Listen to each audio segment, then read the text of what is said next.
what it all comes down to, what the entire purpose of this series is basically our ability to work better and work more effectively with kids.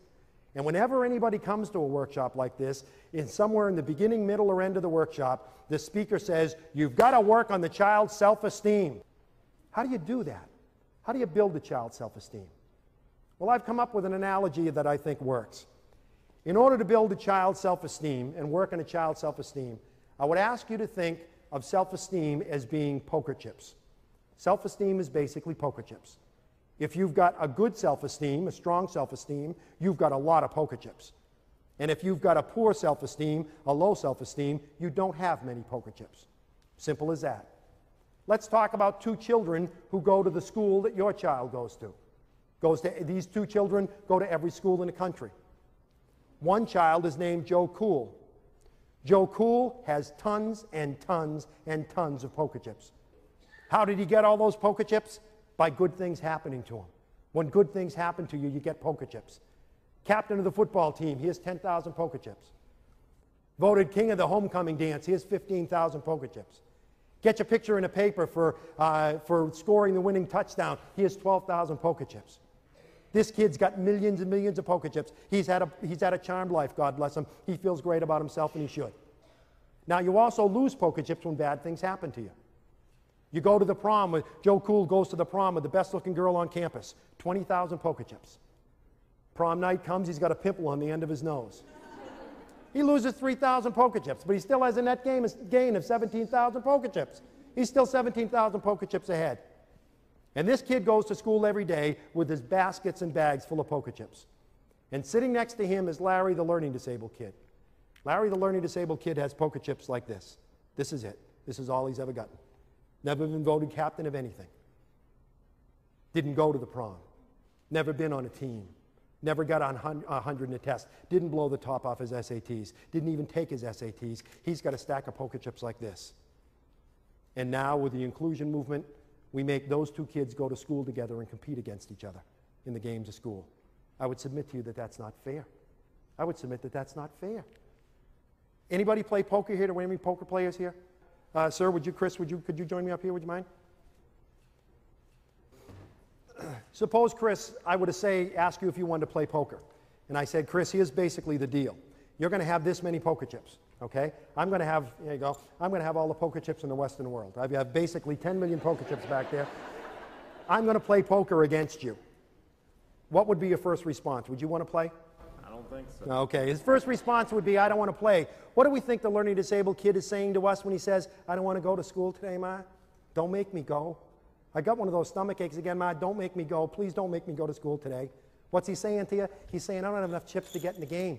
I don't have enough chips. Don't make me play this game. But we say to him, you got to play. The law says you've got to play. You've got to go to school. So I say to you, Chris, you've got to play poker with me. You're going to have that many chips, and I have bundles and bundles of chips back there. How would you play, Chris? Would you play conservatively, or would you play recklessly?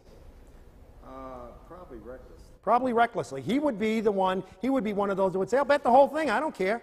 That's what the learning disabled kid that's what the learning disabled kid says when he says, sure, I can walk along the edge of that building. Sure, I can try dope. Sure, I can join a group, a gang. Sure, I can do that. In other words, I'm just going to be spontaneous and do anything. I'm just going to bet the whole thing. I don't care. I don't care. I'll just bet the whole thing. Would any of you play conservatively? Yeah, some people are saying, I play conservatively. I just bet one chip at a time. That's what the kid with a learning disability is saying to you when he says, no, I don't want to ask anybody to the dance. Don't ask me to, Ma. I don't want to put anything in the science fair. I don't want to go to summer school. I'm going to take the chips that I've got, and I'm going to hold on tight to those, and I'm not going to let these go. And in school, we make these two kids play the game of school against each other, and I would submit to you that that's not fair. So in class, the first day, we're in class one day, and the teacher says, who was the president of the United States during the Civil War? And Joe Cool's sitting there, and he's saying, I think it was Calvin Coolidge, but I'm not sure. Well, what the heck? I've got 10 million poker chips. If I get this answer wrong, it's only going to cost me 5. Was it Calvin Coolidge? Teacher says no. Larry, the learning disabled kid, is sitting there, and he's looking at this little stack of poker chips. He's got 25 poker chips to his name. And he's thinking, I think the answer is Abraham Lincoln. I think the answer is Abraham Lincoln, but I just don't dare answer. I don't dare respond because I have another game I've got to play at lunch. You see, yesterday when I went to lunch, I gave the lunch lady, the one with the hairnet and the tattoo, I gave the lunch lady a $20 bill, and she only gave me change for a 10. And my father said, don't you come back without that extra $10. You go to that lady and you tell her she gave you the wrong change. And he's thinking, that's going to take me 25 chips. It's going to take 25 chips for me to go and ask that lady for my money back. So I don't dare play in this game, because if I lose the chips, I won't have enough to play in the game I've got to play at lunch. And the teacher says, the right answer is Abraham Lincoln. And Larry goes, oh, I should have done it. I should have done it. The reality is that the self-esteem of our kids, the problem with the self-esteem of our kids is they just don't have enough poker chips. The solution is to give them poker chips. How do you give kids poker chips? How do you build their self-esteem? One is you find, if you're a parent or you're a teacher, you find the island, what Bob Brooks calls the island of competence. You find the one thing that child can do well, and you make a big deal out of that. You celebrate that. You make that very important. If you're a mom and the only thing your child knows how to do is use a Phillips head screwdriver, every Thursday before he gets off the bus, you loosen every bloody screw in the house. And when he gets off the bus, you give him the screwdriver and you say, go to it, pal, because nobody does it like you. You got to be a talent scout. You got to find things he does well. You got to find, because every time you praise a child, every time you say, that was a good job, you're giving him poker chips. Parenting is pretty simple. Being a teacher is pretty simple. It all comes down to this. Your job is to make sure that every child you deal with has more poker chips when he goes to bed that night than he or she had when they got up in the morning. That's it. It's that simple. And how do you make sure they have poker chips? You give as many poker chips as possible. Secondly, you take away only as many poker chips as necessary. Please listen to me, dads, because we dads are real good at this. Let's say that Chris is my son, and Chris is sitting in class, sitting at the dinner table. Want to cup your hands like that for me, Chris? Chris is sitting at the dinner table, and he's got that many poker chips. He's got that many chips. And we're sitting at the dinner table, and Chris spills his milk. And I say, you know, Chris, sometimes you make me sick. You know, do you get up at 5 o'clock in the morning and say, how can I spoil Dad's day? Is that what your problem is? You're the only one in the family who does this. Sometimes I even wonder why we have you in this family. Go to your room. And he goes up to his room. And the rest of the family's sitting there, oh boy, oh boy. And I sit there and I think, oh boy, that was pretty rough. It was pretty rough on old Chris. That's pretty tough on Chris. I wasn't really mad at Chris. I was mad at my secretary.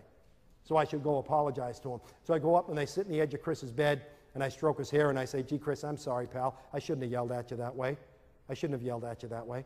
That was wrong. That won't happen again. Sorry, Dad. Sorry, Dad. Yelling at him in front of the family, telling him you wish he wasn't in the family, asking him if he plans how to spoil your day, telling him you're basically sick of seeing him when you come home from work. You took away 50, 60,000 poker chips from him. Sit in the edge of his bed, stroke his hair, tell him you love him. 5,000 poker chips at the most. You're still 55,000 poker chips behind the 8 ball. You can't do that with our kids. You can't take away those massive number of poker chips without realizing that you're making your job as a parent much tougher. And lastly, you got to give as many as you can. Take away only what's necessary. And lastly, you've got to be willing to go to the mat with people who take poker chips away from your child and not give any back. Teachers take away chips. Bus drivers take away chips. Principals take away chips. But most of us also give chips back. And if you take poker chips away from a kid, but then give some back, that's okay. There's a lot of people in your child's life who play that role. But the bottom line is, if there's someone in your child's life who is taking poker chips away and not giving any back, they're making your life much tougher. When are we going to deal with this? That's what advocacy means. Standing up for someone who can't stand up for themselves. If you're a teacher or a parent, you've got to be willing to go to the mat with people who take chips away from your kid and not give any back. You're a mom, you get up in the morning, you make him French toast. Oh man, 20,000 chips. You lay out his favorite clothes, a Beavis and Butthead t-shirt that he loves and you hate, 15,000 chips. You put his books at the door ready for him to go out the door, 10,000 chips. You warm up the maple syrup, oh my God. You warm up the maple syrup, another 5,000 chips. You have a nice breakfast with him, you give him a big kiss, and you send him out the door with a great big hug and kiss, and 50,000 brand new poker chips. And he steps on the school bus, and the school bus driver says, well, here's the retard. You might as well stay at home. You might as well stay in bed, Ma. You might as well have stayed in bed. Because that one comment took 60,000 chips away from your son. 60,000 chips away like this. You might as well have stayed in bed, because all the chips that you gave to your child were just taken away. Being a parent, being a teacher is not all that complicated. It's all a matter of poker chips. None of us want to think about what happens to a child at 18 and 19 years old that doesn't have enough poker chips to play the games of life. You know how many poker chips it takes to ask for your first job? You know how many poker chips it takes to ask someone to marry you? Thousands and thousands of poker chips. One of the reasons that many adults with learning disabilities have problems, they just don't have enough poker chips to get into the games of adult life. And when you don't have enough poker chips, suddenly suicide begins to make sense, drug abuse begins to make sense, gangs begin to make sense. Our job is as simple as this, to make sure that every child who crosses our paths as a parent or a teacher, every child that crosses our paths has more poker chips when he goes to bed that night than when he gets up in the morning. It's that simple. And hopefully this has helped. Thank you very much.